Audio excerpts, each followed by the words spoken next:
as he dies, he writes in blood in the ground, Credo, I believe, and his companion, Brother Dominic, is there about to be stabbed by one of the assassins. And the trees, I'm not sure you can see this, but in the foreground, perhaps you can make it out, the tree in the left-hand corner bleeds in sympathy with the saint who is here martyred.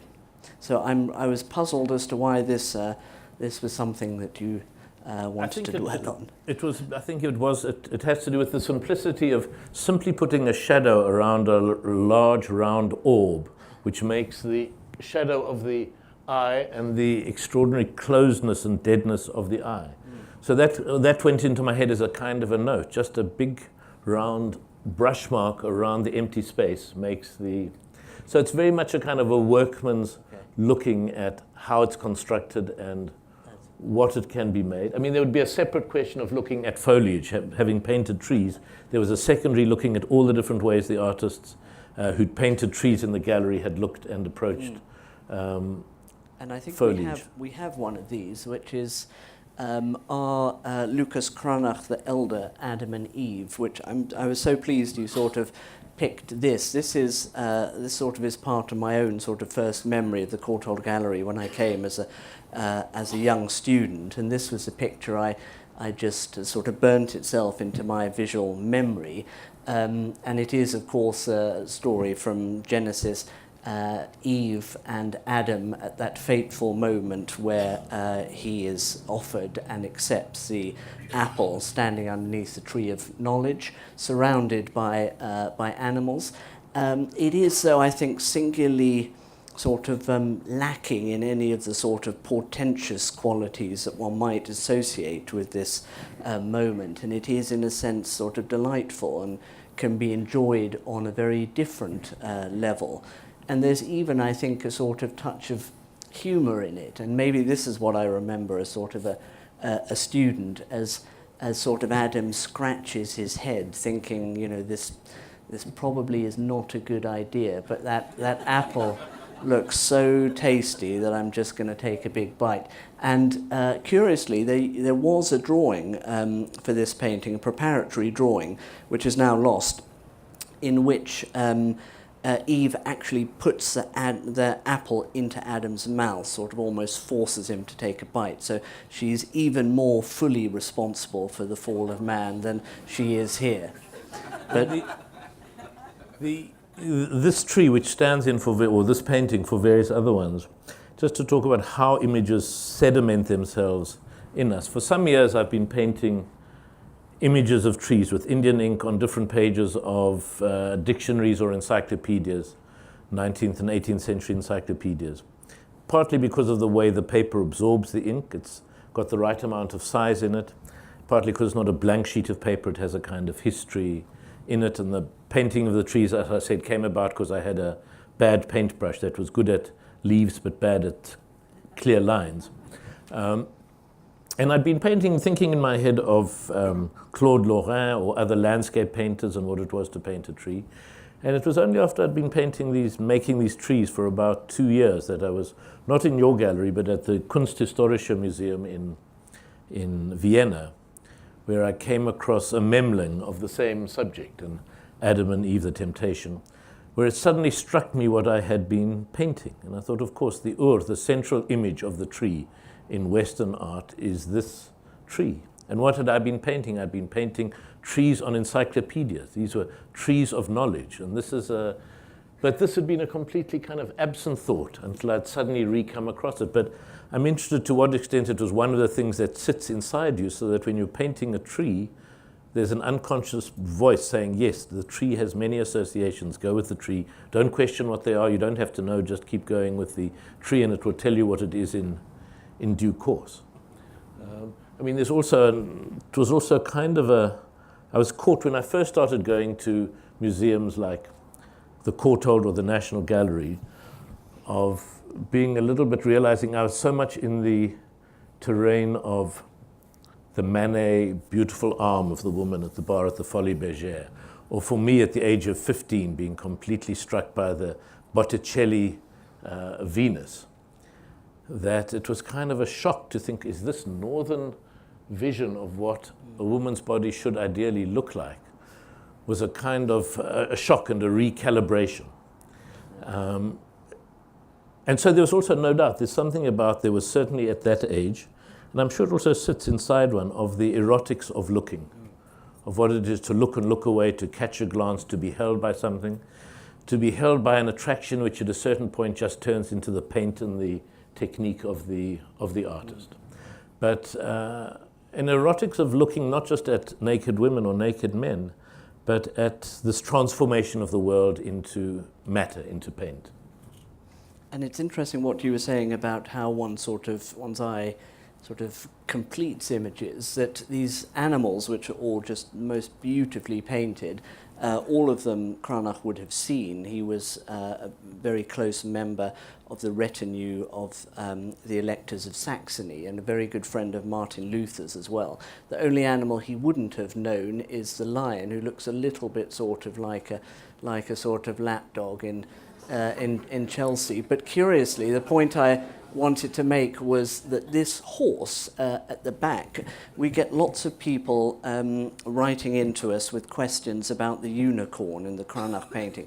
And in fact, I sort of feel that I may once have thought it was a unicorn as well. There is no horn there or anything. It is just that the sort of way it's photoshopped out. It's there. I always thought it was a unicorn. The way it's sort of prancing, and it's sort of it's the remembered images of unicorns from childhood and so on that makes this a unicorn. We will press on, and this we might skip. William, what do you think? Jump. And head into the 19th century with this very unusual painting by Degas, which is unfinished by conventional standards, as you can tell, but manages in the most wonderful sort of abbreviated way to capture this sense of this woman seen contre jour, against sort of strong daylight through a window. A little bit of background on it. It was bought in the very early 20th century, first years of the 20th century, from the dealer Durand-Ruel by the English artist Walter Sickert, who was a friend of Degas. And Sickert said he'd been stalking this painting for 12 years. He was able to buy it now, he said, for £300, having sold to the American collector Henry Havermeyer a ballet scene for £4,000. And he felt that this was the masterpiece by Degas.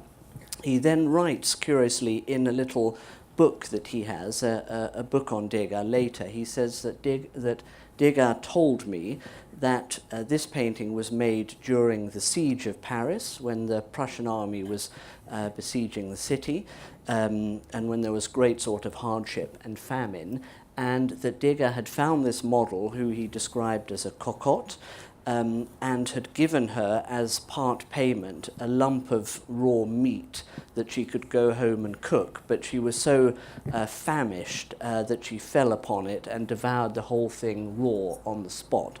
It's a horrible story, but it may be apocryphal.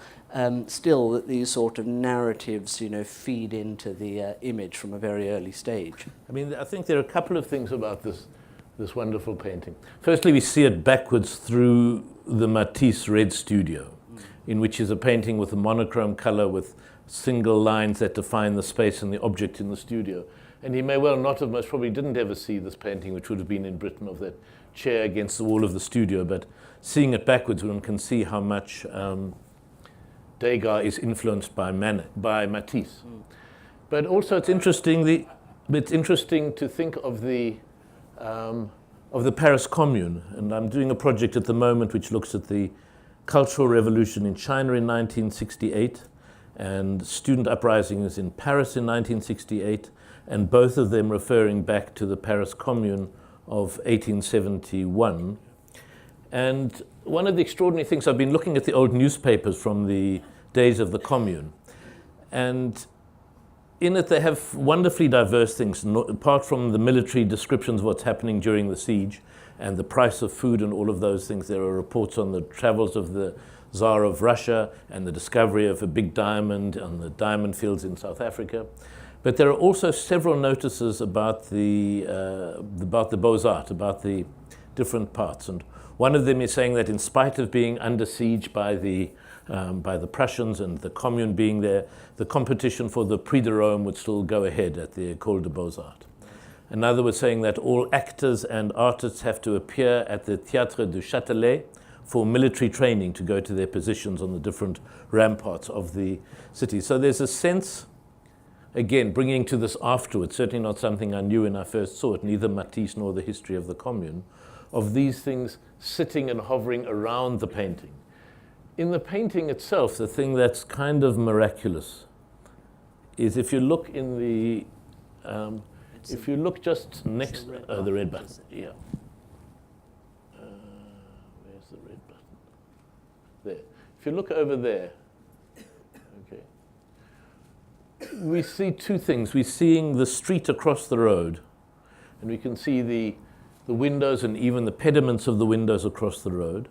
But primarily what we're seeing is 7 daubs of burnt umber placed on the canvas, 7 brushstrokes quickly placed down, which hover so beautifully between being just these 7 brush marks and being completely descriptive and evocative of distance, of space, of the other building, of the architecture of Paris. They tell us we're in Paris, not in a difference.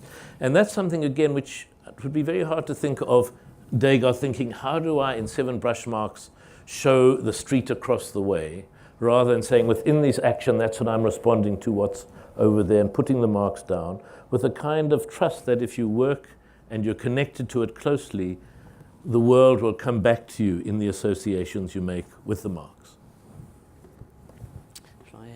Thank you. So we're staying with the Impressionists. One of the real sort of masterpieces of the Courtaulds collection is this work by Renoir, La Loge, the theatre box, painted in 1874 and importantly exhibited by Renoir in that famous first Impressionist group show. And the subject matter, I think, will be obvious to you, but just quickly to summarize. So a couple seated in a box, in a loge at one of Paris's elegant theatres.